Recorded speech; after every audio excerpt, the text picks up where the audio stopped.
Hey, your friend Jill here. So one thing about me growing up is I was always the odd man out. I never fit in. And it's because I wouldn't conform. I always was the real me. I always asked questions. I always, you know, said what I wanted to say and was my character, like the real me. I didn't put a mask on. I wasn't trying to be something I wasn't.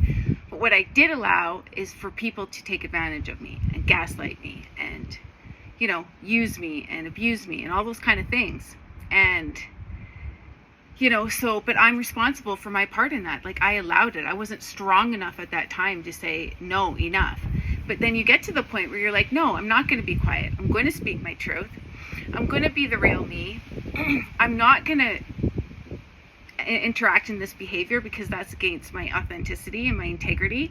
I'm not going to conform to be popular or to be something that I'm not, because that's a mask, and then that doesn't give me a good energy because I'm not being real. And so for me, my life has always been about me being the real me and trying different things, but still learning and figuring myself out. But I was always true to myself. I was always on that truth path. I was always taking courses on integrity and learning and growing and exploring.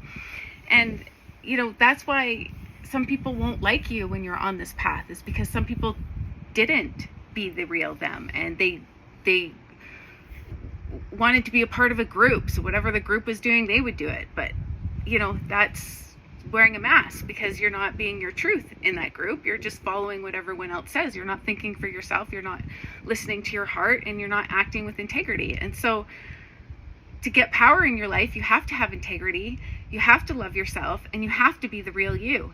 And if you don't like what somebody is saying, you need to speak up and state your opinion. Or if you don't like the way you're treated, you need to back away and stop taking that treatment. Like I had enough of the games and the gaslighting and the breadcrumbing and the verbal abuse, the emotional abuse, the control, the manipulation. You just get where you're like, love yourself enough that you're like, no, I'm not going to put up with that. I'm going to respect myself.